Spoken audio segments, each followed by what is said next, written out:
அதுக்கப்புறம் பரலோகத்தில் அவரோடு கூட நித்தியமா இருக்க போறோம். எத்தனையோ பாடுகள், எத்தனையோ உபத்திரவங்கள் இருந்த பொழுதுலாம் நீங்க கண்ண முடிக்கோங்க, கண்ண மூடி யோசித்து பாருங்க. உங்களை யாராவது ஒருத்தர் அழுக வச்சாங்கன்னா, இந்த வருஷத்துல உங்களை நீங்க தேம்பி அழுது இருந்தீங்கன்னா, அந்த நாளை நினைச்சு பாருங்க. நீங்க அவமானப்பட்டு நின்றுட்டு இருந்த அந்த நாளை நினைச்சு பாருங்க. ஏசப்பா அவங்க பக்கத்துல நின்று அவரு அழுதுட்டு இருந்திருக்காங்க. ஃபீல் பண்ணுங்க, கண்ணபடி ஃபீல் பண்ணுங்க. உன்னை ஒருத்தர் உதாசீனப்படுத்தி உன்னை தூக்கி வீசினா பாருங்க. அந்த நேரத்துல என் ஆண்டவர் பக்கத்துல தான் நின்று, ஐயோ என் பிள்ளை கீழே விழுந்துட்டானே, ஐயோ என் பிள்ளை அழுதுட்டு இருக்கானே. அங்க பிளான் பண்றாரு, எந்த இடத்துல என் பிள்ளை அழுதாலோ, எந்த இடத்தில் அவமானப்பட்டாலோ, அதே இடத்துல என் பிள்ளையை நான் தூக்கி நிறுத்துவேன், நான் தூக்கி நிறுத்துவேன். ஹalleluya.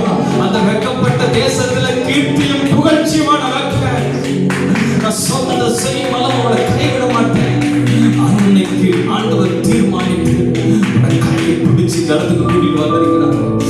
உனக்கு பலன் கொடுக்கும்படி, உன்னை உற்சாகப்படுத்தும்படி, உன்னை தைரியப்படுத்தும்படி, உன்னுடைய எல்லா காரியத்திலும் வெற்றி உள்ள வாழ்க்கை வாழும்படி கர்த்தருடைய மகிமை இப்பொழுது ஒரு தலைமை இறங்கி வருகிறது.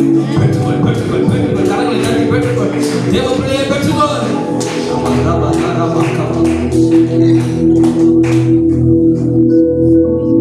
இரவு நேரத்துல ஏதோ ஒரு வலி வந்திருக்கும். பக்கத்துல யாருமே இருந்திருக்க மாட்டாங்க. ஒருவேளை நம்ம உறவினர் கூட இருந்திருக்கலாம். உன் கால் வலிச்சிருக்கலாம், உன் தலை வலிச்சிருக்கலாம், உன் நெஞ்சு வலிச்சிருக்கலாம், உன் வயிறு வலிச்சிருக்கலாம்.